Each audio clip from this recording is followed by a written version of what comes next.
Bonjour tout le monde, bienvenue sur la chaîne Papa Joue, je suis Papa Marc-André et aujourd'hui je vous parle du jeu Biomos.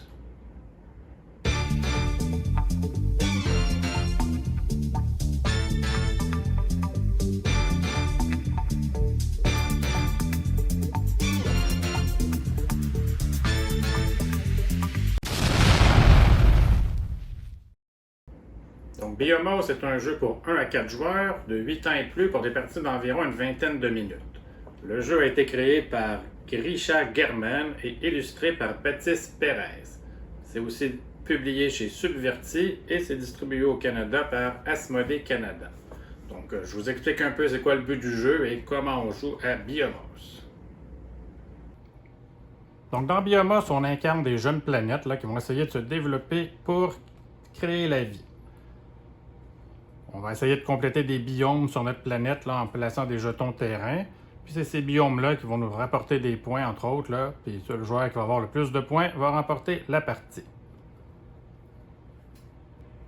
On commence par mettre tous les jetons dans le pochon cosmique, ici, le petit sac qui vient avec le jeu. Il existe 5 types de terrains.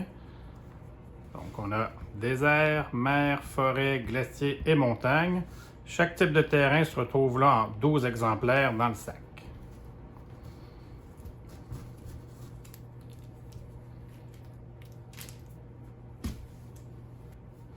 Ensuite, on va en piocher 5 au hasard, qu'on va placer au centre de la table.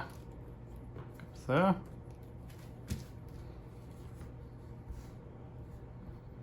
Ensuite, on va prendre les cartes biomes de base, on les mélange. Et on va en sortir 4, qu'on met au centre de la table également.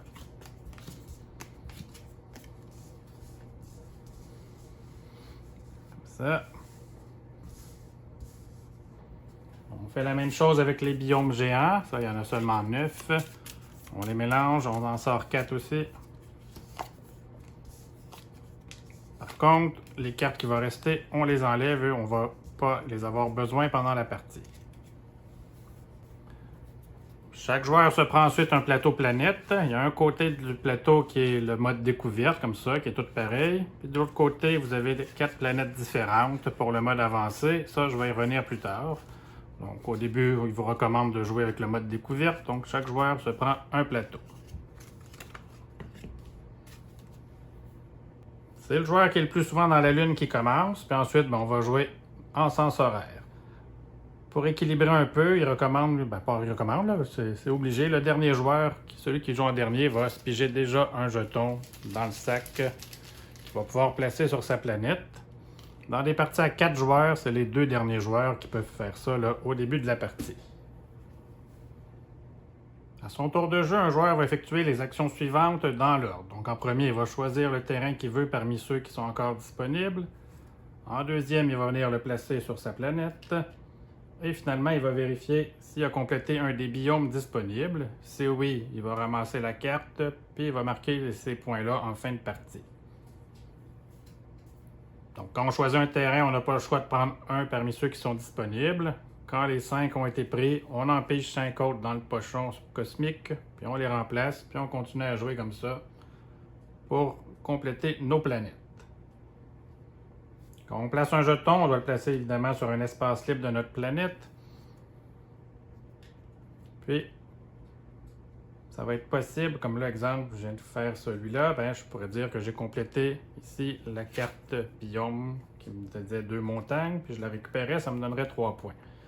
Plus on va avoir de jetons, là, ça va devenir possible, quand on en choisit un autre, de déplacer en glissant nos planètes comme ça pour venir en placer à l'intérieur. Je pourrais faire ça comme ça si je voudrais. C'est jamais possible par contre de la soulever et de venir la changer de place. Sauf une fois dans la partie, ça je vais y revenir, mais sinon, règle générale, c'est seulement de glisser comme ça nos planètes qui nous permet de venir placer les autres, pas de glisser nos planètes, mais de glisser les terrains qui nous permet de venir placer les autres terrains aux endroits qu'on veut pour essayer de compléter les biomes.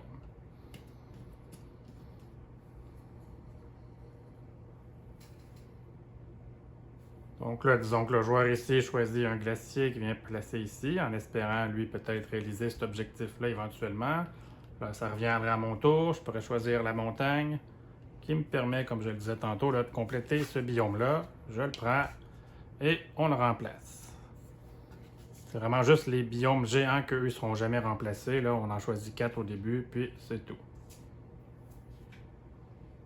On peut seulement valider un biome par tour à la fois. Là. Ça se peut éventuellement, plus la partie va avancer, qu'en plaçant un terrain, que ça nous permette de compléter 2 cartes biomes. On choisit celle qu'on veut, puis l'autre, si elle est encore là au tour d'après, puis qu'on le valide encore, on pourra le prendre à ce moment-là. Il y a certaines cartes comme ça que le terrain, c'est des jokers. Donc c'est un cercle avec un petit symbole à l'intérieur. Ça, c'est des jokers. Ceux-là, ben, ça peut être n'importe quel type de terrain là, qui peuvent être là pour réussir à compléter le biome. Donc, plus la partie va avancer, plus nos planètes vont être remplies de terrain. Puis à un moment donné, si vous le voulez, vous allez pouvoir, vous voyez ici, il y a un petit espace de libre là. Ça c'est votre lune. Vous allez pouvoir venir compléter votre lune avec un des terrains. Donc, je pourrais choisir de venir mettre ici la forêt pour ma lune. Donc ça va avoir 2 effets. Premier effet, quand on complète notre lune, c'est le seul moment qu'on s'est permis de soulever un de nos jetons, puis de venir le soulever là, puis le placer ailleurs. Donc là, dans ce cas-ci, je pourrais décider de soulever ma montagne pour tasser ici mon glacier, puis venir le mettre à l'intérieur comme ça pour compléter, si je veux, ce biome-là ici. Donc ça, c'est le premier effet que ça fait quand on complète notre lune. On peut soulever un de nos jetons terrain pour le mettre où on veut. Puis l'autre effet que ça a, c'est qu'en fin de partie, tous mes terrains du type de ma lune vont me rapporter 3 points, les terrains qui sont sur la planète. Là, la lune, elle ne la compte pas. Donc là, ici, je serai déjà avec 6 points avec mes forêts. Donc ça, c'est la formation de la lune. La partie prend fin un coup que toutes les planètes vont être bien remplies. Donc ça, un coup que ça, c'est toute plate. Il n'y a plus d'espace. La partie prend fin.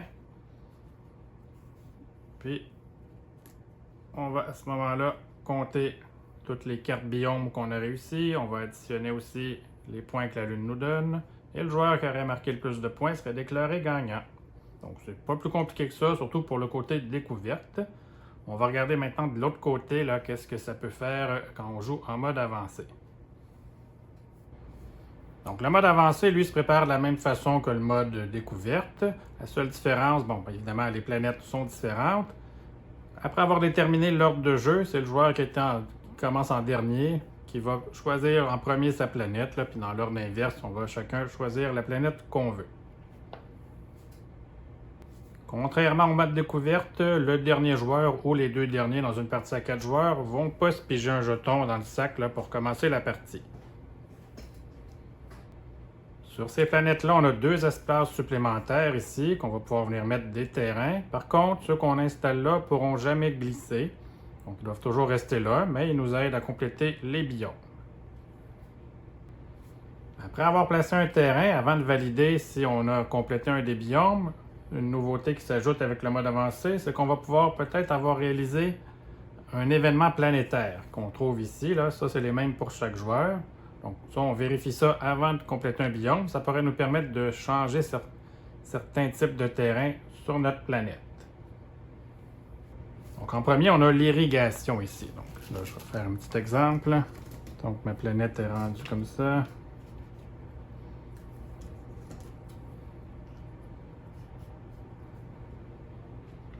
Là, je viens de choisir un glacier que je pose ici.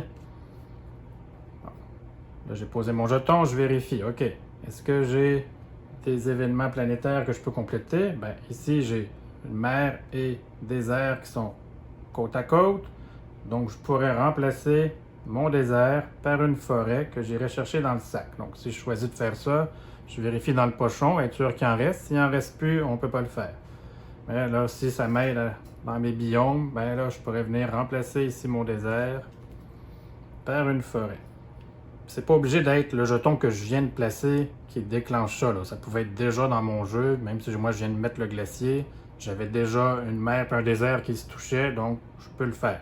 Si le tour d'avant aussi c'était là, je peux avoir décidé de ne pas le faire, mais là, si je trouve que ça va m'aider de le faire, je peux le faire. puis le désert, on le renvoie dans le sac. Ensuite, on a la glaciation. Donc, si on a un jeton montagne à côté d'un jeton mer, ben, on pourrait décider, si on veut, de remplacer le jeton mer par un glacier. Ça, et on en renvoie notre jeton mer dans le sac. Ensuite, on a la désertification. Donc, si on a n'importe quel jeton à côté d'un désert, on pourrait décider de le remplacer par un autre désert. Comme ça. Et finalement, on a la fonte des glaces. Donc, si on a un jeton glacier tout simplement sur notre jeu, on pourrait décider de l'enlever puis de piocher au hasard un autre jeton dans le sac pour venir remplacer notre glacier.